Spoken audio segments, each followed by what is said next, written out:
কোরবানির গুরুত্বপূর্ণ অনেকগুলা মাসালা বলা হবে, একদম মন দিয়ে শুনবেন মাসালাগুলা। প্রথম কথা, সামর্থ্য হওয়ার পরে যদি কেউ কোরবানি না করেন, মুসনাদে আহমদের একটা বর্ণনা আছে, 16 নম্বর খণ্ড 120 নম্বর পৃষ্ঠা। রাসূলুল্লাহ সাল্লাল্লাহু আলাইহি সাল্লাম বলেন, মান ওয়াজাদা সাআ, কারো যদি সামর্থ্য থাকে, থাকার পরেও আলাম ইউদাহি, সে কোরবানি দেয় না, সামর্থ্য আছে কোরবানি দেয় না, ফালা ইয়াকরাবান্না মুসাল্লানা, সে যেন আমাদের ঈদগাহে না আসে।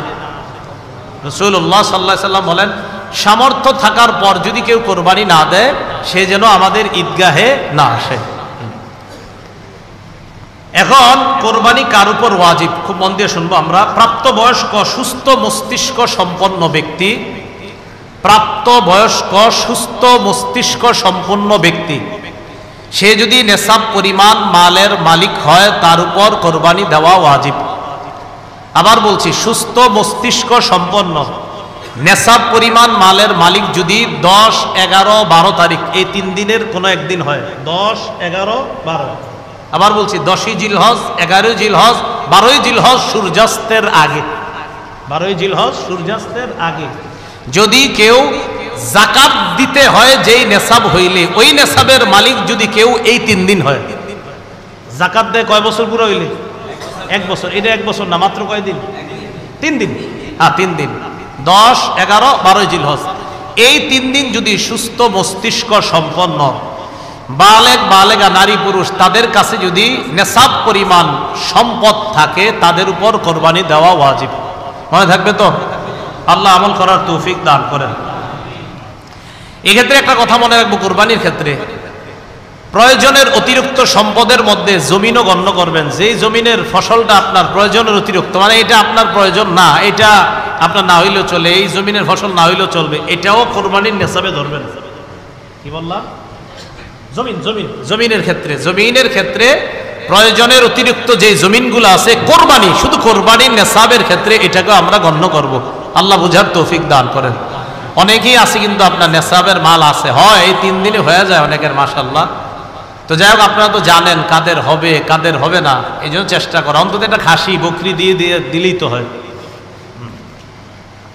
এরপরের মাসালাটা আমরা মন দিয়ে শুনবো।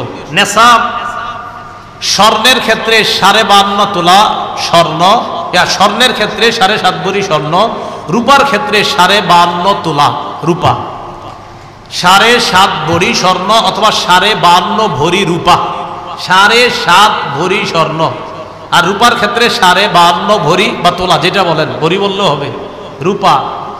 এখন কথা হলো, কারো কাছে কিছু স্বর্ণ আছে, কিছু রূপা আছে, কি আছে বলেন তো? কিছু স্বর্ণ, কিছু রূপা, কিছু টাকা পয়সা আছে, এই সবগুলা মিলাইলে যদি 52.5 তোলা রূপার সমপরিমাণ হয়, কারো কাছে কিছু টাকা আছে, কিছু স্বর্ণ আছে, কিছু রূপা আছে, সবগুলা মিলাইলে তার কাছে 52.5 তোলা রূপার সমপরিমাণ অর্থ আছে, তার উপরও কোরবানি ওয়াজিব।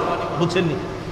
কারো কাছে কিছু স্বর্ণ, কিছু রূপা, কিছু টাকা পয়সা, এই সবগুলা মিলাইলে যদি 52.5 তোলা রূপার সমপরিমাণ টাকা হয়, এক্ষেত্রে স্বর্ণ বলবো না, 52.5 তোলা রূপার সমপরিমাণ যদি অর্থ হয়, তার উপরও কোরবানি ওয়াজিব। আল্লাহ আমল করার তৌফিক দান করেন। মাসালা, কোরবানির নেসাবের ক্ষেত্রে যাকাতের মতো কি পূর্ণ 1 বছর থাকতে হবে? না, পূর্ণ 1 বছর থাকতে হবে না। কোরবানির নেসাব শুধুমাত্র আপনার 10, 11, 12 এই 3 দিন জিলহজের। আর জিলহজের 12 তারিখ কি পর্যন্ত জানি? হ্যাঁ, সূর্যাস্ত পর্যন্ত, এই 3 দিন। এবার আসেন নাবালেগের কোরবানি। নাবালেগের পক্ষ থেকে কোরবানি দেওয়া যাবে কিনা? নাবালেগ যদি নেসাব পরিমাণ মালের মালিক হয়, নাবালেগ যদি নেসাব পরিমাণ মালের মালিক হয়, শিশু কিশোর অথবা সুস্থ মস্তিষ্ক সম্পন্ন ব্যক্তি না, এমন ব্যক্তির টাকা পয়সা আছে, একটা ব্যক্তির মাথা ঠিক নেই, 3 তলা 4 তলা বাড়ি আছে, কথার কথা, এর নামে আছে, হয়তো অন্যরা তাকে দেখাশোনা করে, তাহলে শিশু কিশোর তাদের টাকা আছে কোরবানি দেওয়ার মতো, নেসাব পরিমাণ মালের মালিক তারা। আরেকজন যার সুস্থ মস্তিষ্ক নাই কিন্তু টাকা আছে, নেসাব পরিমাণের মাল, এই সম্পদ আছে যেটা দিয়ে কোরবানি দেওয়া যায়, তাদের উপর কোরবানি ওয়াজিব না। বলেন, তাদের উপর কোরবানি? তাহলে বলেন তো, কোনো শিশুর নেসাব পরিমাণ মাল আছে, কোরবানি ওয়াজিব না। কোনো অসুস্থ যার মস্তিষ্কটা সুস্থ না তারও নেশাব পরিমাণ মাল আছে, কোরবানি ওয়াজিব। কারণ কোত্থেকে বের হয়েছে? বর্তমান হিসাব অনুযায়ী প্রায় 78 কিলোমিটারের কাছাকাছি। 78 কিলোমিটার, কিলো কিলো যেটা আপনাদের এই রাস্তাঘাটে এখন লাগায় রাখে কিলো, তাহলে 48 মাইল, বলেন 48 মাইল, আর কিলো হইলে প্রায় 78 কিলোর কাছাকাছি। যদিও 72 কিলো অনেকে বলে, কিন্তু আসল সম্ভবত আপনার সঠিক মাসালাটা হবে 78 কিলোর কাছাকাছি হওয়া। এরপর ওলামায়ে কেরাম আছেন, তাহকিক করার তো অবশ্যই সুযোগও থাকে। তো যাই হোক 48 মাইল তো মনে থাকবে, 48 মাইল এটা ঠিক আছে। তো কেউ 48 মাইল দূরত্বে যাওয়ার নিয়ত করে গন্তব্য থেকে বের হয়েছে, আর কিলো অনুযায়ী বললাম কত, প্রায় 78 কিলোমিটার। এই পরিমাণ যাওয়ার নিয়তে বের হয়েছে, তার উপর কোরবানি ওয়াজিব না, তার উপর কোরবানি ওয়াজিব না, না তার উপর কোরবানি ওয়াজিব না। এরকম মুসাফিরের উপর কোরবানি ওয়াজিব না। নাবালেগের পক্ষ থেকে যদি বাপ কোরবানি দিয়ে দেয়, কোনো বাবা টাকা সে তার নাবালেগ সন্তানের পক্ষ থেকে যদি কোরবানি দেয়, হয়ে যাবে, সওয়াব হবে, আদায় হবে। কোনো বাবা তার নাবালেগ সন্তানের পক্ষ থেকে কোরবানি দিলে কোরবানি হয়ে যাবে। বলেন এটা মুস্তাহাব, বলেন হুকুমটা কি? এই আমলটা যে করবে বাবা শিশুর পক্ষ থেকে, এটার নাম ওয়াজিব হবে না মুস্তাহাব? হ্যাঁ মুস্তাহাব। কোনো নাবালেগের পক্ষ থেকে তার বাবা যদি কোরবানি দিয়ে দেয়, বলেন তো আপনারা এটার হুকুমটা কি হবে? মুস্তাহাব। মাশাআল্লাহ। দরিদ্র ব্যক্তির কোরবানির হুকুম, এটা একটু মন দিয়ে শুনেন। দরিদ্র ব্যক্তির কোরবানির হুকুমটা খুব মন দিয়ে শুনেন। প্রথম কথা, দরিদ্র ব্যক্তির উপর কোরবানি ওয়াজিব না, কারণ তার কাছে নেশাব পরিমাণ সম্পদ নাই।